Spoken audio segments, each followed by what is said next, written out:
Excited to get our preparation underway this week. Really good team coming in here. I think Raheem, Zach, their whole crew, coaching staff's doing a really good job with this team, and talented team that we're gonna have to play well against, and need that great home environment to be rocking on Sunday, and expect it to be.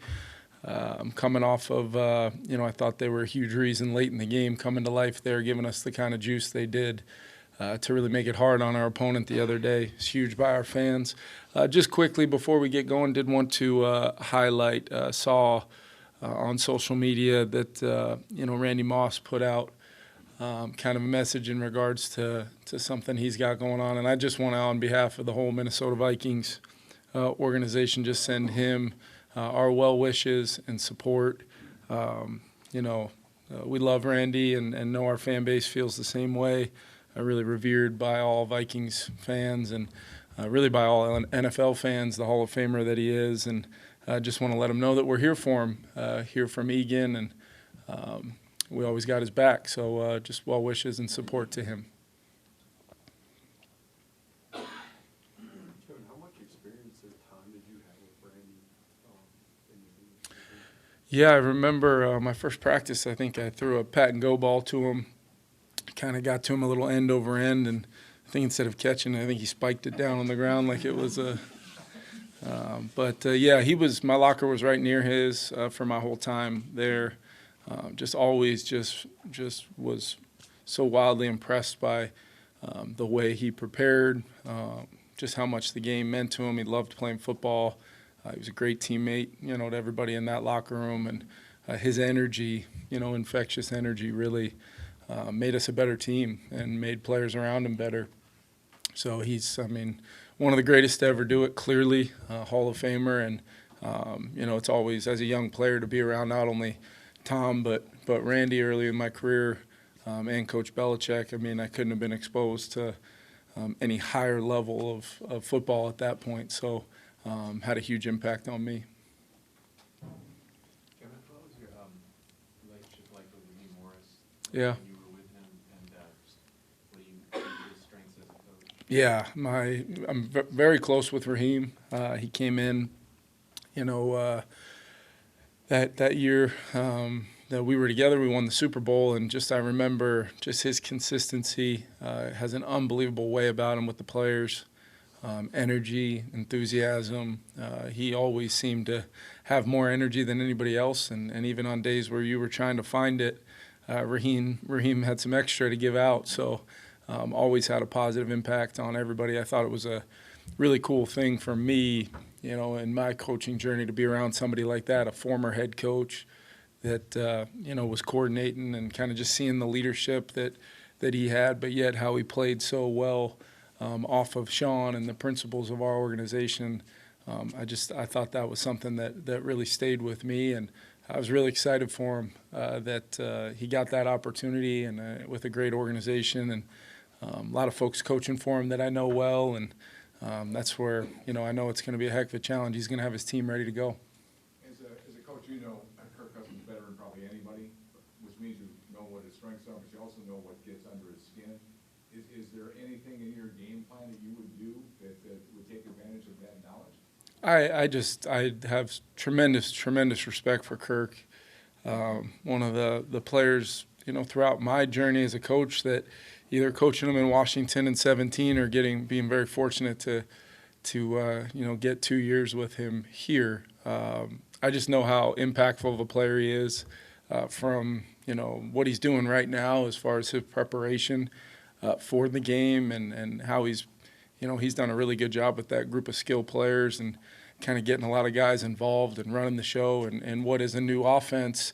There's probably a lot of characteristics that we're able to carry over for him with Zach coming from a similar background that I came from when we came here. But what I thought, what Kirk did best, over the 2 years, is just the dialogue and the connection that him and I had to try to build our version of the offense here, and then his ownership of that, being really good end-of-game situations, and totally taking us, bringing us back in many instances in 22, and then just how he was able to, even despite the injury last year just still continue to have a positive impact on this building and his teammates.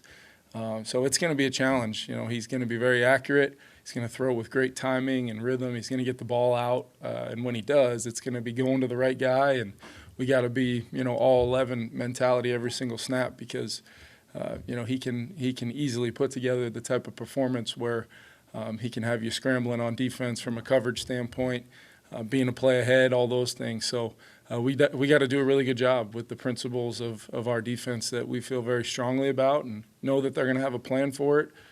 There's always going to be some, change-ups and game plan things, just like any other opponent, and we'll have those this week. And Flo and his staff are working through that stuff right now. How will you determine who kicks this week? What does the process look like? Yeah, so we opened the window for Will and Depot. We'll see kind of how their work week looks like, but barring any setbacks, hoping to have both of them back, and we'll work through that, throughout the week. I did want to highlight Jake McQuaid, just what he, to lose your long snapper and kicker the same week in an NFL season is pretty unique. Not sure how many times that's happened, but really since, both he and Park arrived, we were pretty darn successful and such a pro's pro. How he'd be in the indoor late at night on a Wednesday, just getting snaps in, working his sets, setting a great example of a guy that truly loves football and came in, and when we needed him the most, he was there for us. So just want to highlight Jake, and the same thing will be said for Park, but we're going to let Will kind of work through the week, make sure he gets some kicks and things like that. But can't say enough about both those guys. Parker's been as big as anybody here over the last few weeks, helping us to ensure some of these wins. Yeah, I don't think he'll work today, but as we work through the week, there might be a chance that, the good news is I think that we avoided a serious longer-term injury, but at the same time, it's, we're into December now, and he's given us a lot of great snaps, and I feel really good about what Fabian was able to come in and do as well, so we're going to make sure that we're smart with him, but by no means hold him back if he's ready to go. So it's still early enough in the week where I can't really project that right now, but today he will keep on rehabbing and recovering, and we'll see if we can, assess a way of getting him out there for some work by the end of the week. Does being 10-2 affect that at all? Just understanding the cushion you might have built. I don't think you can look at it like that. My whole goal this whole year has been to make sure that we're constantly chasing improvement, and we're in a part of our schedule where, between the opponent we played last weekend and really many of our opponents moving forward here through the end of the year, not only are they NFC teams, but they're teams that are right in the mix to either win their divisions or win our division. So it's, I look at every single week here as we move forward, like we've got to start building the mindset of, which we've done throughout the year, but that 1-0 mentality as you get later in the year, you better have some urgency on it and make sure you maximize every second of your preparation, because everybody we're playing down the stretch is going to have a mindset of, not quite must win, but we're all kind of in the business now of late in the season, winning is a very, very important thing. You mentioned Dwight McLeod, and how have you seen him kind of progress this year to now maybe being a guy who could be a snap away? Yeah, I think it started back in the spring and then in training camp, had a great training camp. Just, there's always that young DB that seems like they're making a play a day kind of thing, and Dwight was definitely that throughout training camp. He's got really good, natural skills to play the position and cover. Fits kind of in alignment with how we're playing a little bit more tighter coverage now and getting up on people. And that true coverage ability is something that, is hard to find sometimes, especially with younger players. So the fact that he was able to come in and demonstrate that right away, it's really just been a matter of being pretty healthy at that position. But I think his opportunities are coming. It could be this week, and if he gets his op, we know he's going to be ready. Yeah, he's, it's hard to put into words like the off-the-field stuff, just because he's so consistently himself and authentic, and what that is such a huge driving reason behind why he was such a marquee guy for us to bring in here, because it's the energy, it's the positivity, but then there's this workman-like approach to everything he does. You guys see it. He might be off to the side working his hand usage, or maybe it's he's complementing one of his rush moves with working on a new tool there. And then I think the underrated part is just the all-down aspect of the physicality, setting edges, playing blocks, and making some plays at or behind the line of scrimmage that set up his chances to then rush the passer. And he's played a ton. We're trying to be aware of just how much he's played and see if we can give him some spurts here and there where we can kind of keep his play count where we want it. But at the same time, he's one of our best players. And, as I like to call him, he's the closer. How many times this year has he affected the quarterback, drawn a penalty, sacked the quarterback, strip sack, last week in these critical moments where, you need your best players to go make those plays. And he's done it time and time again for sure. Kevin, what did you miss those 2 games in Cash? Matchup-wise, what did you miss and what have you gained since he's been back? Yeah, I think Cash's athleticism and just ability to run and play in space is so real. He still has the physicality, but even, I look back on a couple plays the other day where it's either a check down throw in space that if you don't have somebody that can run, hit, and finish that play, these 4-yard completions, when you've done a great job with all the other eligibles, those are, we've experienced it this year where we check the ball down to Aaron or, Chicago 3rd and long, you check it down to him and he runs for 14 yards and a first down. Like those underneath plays as well as his feel and instincts in zone, sometimes those guys, it's one thing on a sheet of paper to be told, hey, here's your landmark. You're dropping, 10 to 12 yards outside this hash mark. But then there's a play going on, and the eligibles and the play expresses itself. And he's got a really good feel for reading eyes of the quarterback, the pocket movement of the quarterback, and just kind of knowing where he needs to be to provide body presence in the zones, but then make a play on the football, make a play and get there and make a tackle. So it's such a space thing with Blake, and I think he's shown time and time again that his comfort of playing in space matched with his physicality when he arrives at the football was a huge reason why we went and got him, and he's shown up for sure.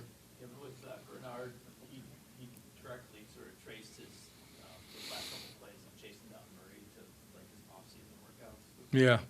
When he showed up here, did that sort of workout warrior kind of mentality show right away? Yeah, and you could just tell, Dave, by like his play style on tape last year, and I think it fit with how D'Amico coaches. And this guy plays hard every single snap, to the point where, sometimes he plays himself to a point of exhaustion, and that's why we use the timeout late in the game to try to get him back in there. It's very rare for me to call a timeout and then go stand by somebody when, they're getting water and trying to catch their breath and, you ready to go, you ready to go, you ready to go type thing. But that's what it is. And I think, he, no doubt he was going back on the field and going to have a really impactful snap. I thought he had a great rush even on Murph's interception, beats the tackle and kind of bowled over the back trying to save the day and kind of forced Kyler off the spot. And as the game went on, I thought we did a better job with our rush plan of, not letting him get up and out and really attack us as much as he started to have to go backwards. And then we were able to capitalize on some of those. Last couple. Kevin, we talk a lot about Darnold's arm talent and stuff. Mm-hmm. What does that allow you to do from a game planning standpoint, or does it change things when you know that he can make throws that maybe not every quarterback can make? Yeah, I think, you got to watch yourself sometimes because you're almost, getting to a place where, of course, he'll be able to make that throw. Of course, he'll be able to make that throw. And there's other factors involved, protection. The pocket's got to allow time for some of this stuff to express itself.